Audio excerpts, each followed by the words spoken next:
Meu nome é Amanda, eu tenho 29 anos, eu sou do Piauí e eu fui protestante durante quase 20 anos da minha vida.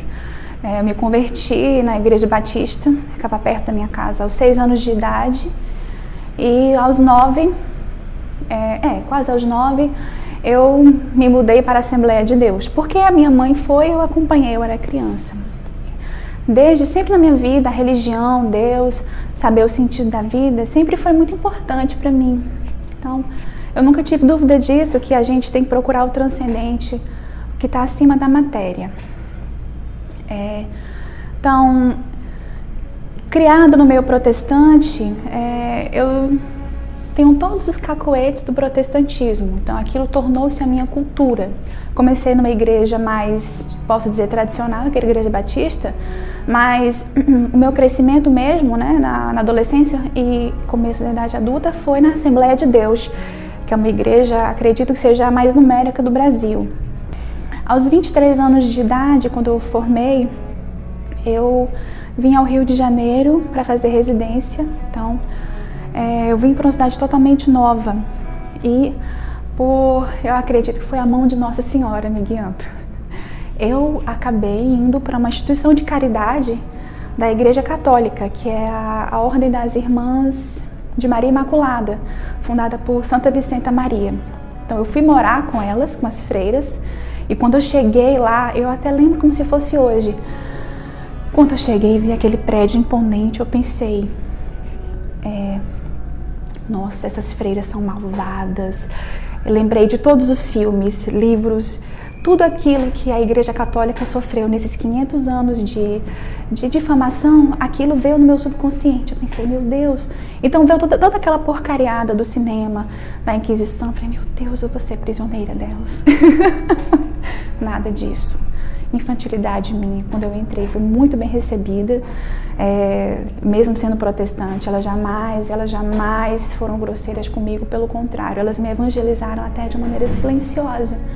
Eu passava pela capela, né, mantinha o respeito, e elas, oi querida, tudo bem, vamos pra missa, e eu no alto da minha empáfia, não irmã, obrigada, dava até de ombros, ignorância minha.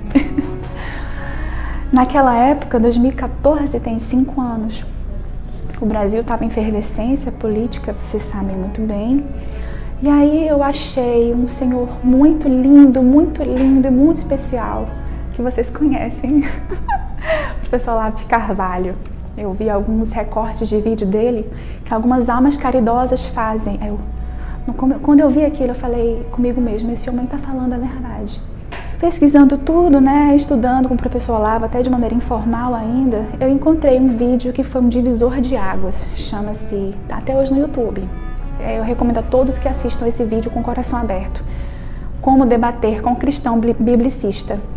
Quando eu vi esse vídeo, foi um choque, porque aquilo batia de frente, estilhaçou tudo em que eu acreditei durante quase 20 anos da minha vida. Eu fui protestante dos 20 até, eu diria, os 25. Eu assisti a esse vídeo, eu tinha 25 anos. E eu fiquei chocada. Nessa época eu já convivia com muitos católicos no ambiente virtual do Facebook. E lá eu conheci uma pessoa muito especial, né? Que hoje é o meu padrinho de crisma. Primeiro se tornou meu amigo e hoje é meu padrinho de crisma, que é um dos membros do CDB. E aí ele me apresentou o CDB. Naquela época eu já estava balançada. Eu falei, olha, Omar, eu acho que eu vou ser católica mesmo, me ajuda. E aí eu decidi de vez me converter. Para contar para minha família, foi uma epopeia. O meu padrasto, ele é diácono da Assembleia de Deus. A minha mãe, apesar de ter tido uma excelente educação mariana, ela acompanhou o marido, né? E no meio da decadência da Igreja Católica, ela não foi acolhida e acabou se tornando protestante, que é a história de milhões de brasileiros, não é milhares, milhões. Milhões de brasileiros mal catequizados, milhões de brasileiros não acolhidos nas paróquias, milhões de brasileiros sem entender, sem saber diferenciar, misturando o catolicismo com o espiritismo, com conceitos mesmo. E essas pessoas acabam achando que tudo é igual, tudo vai levar a Cristo, e não é verdade. Eu hoje me considero uma filha da Santa Igreja, não quero mais sair daqui por nada. A única coisa que vale a pena neste mundo é seguir a Cristo, e sim, na igreja que Ele fundou. Os erros que foram cometidos, acredito eu, que o cisma de 1054 e a Reforma Protestante de 1517 foram tropeços na história do cristianismo, e queria sim que voltassem todos para casa. Assim como eu voltei, de maneira que eu jamais imaginei na vida. E hoje eu creio que foi Nossa Senhora que me guiou.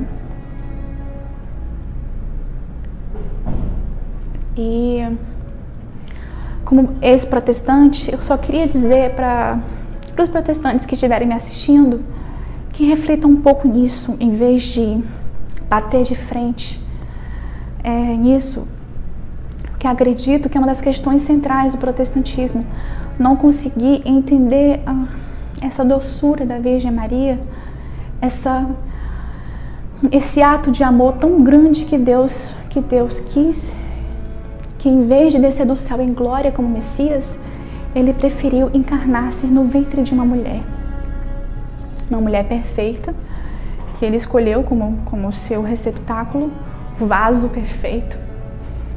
E esse vaso que a Arca da Aliança no Antigo Testamento era só um simbolismo, ele se concretizou na figura, na pessoa da Virgem Maria.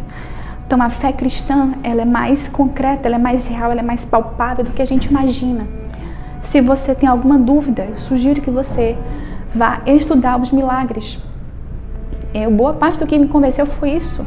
Os milagres estão aí gritando para nós, corpos incorruptos, corpos de centenas de anos incorruptos. Os milagres eucarísticos, eles gritam.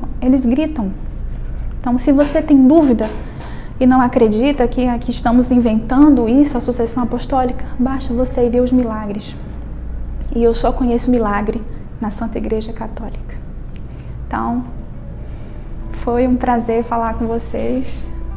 E esse é meu testemunho de fé. E espero perseverar até o fim para alcançar o céu.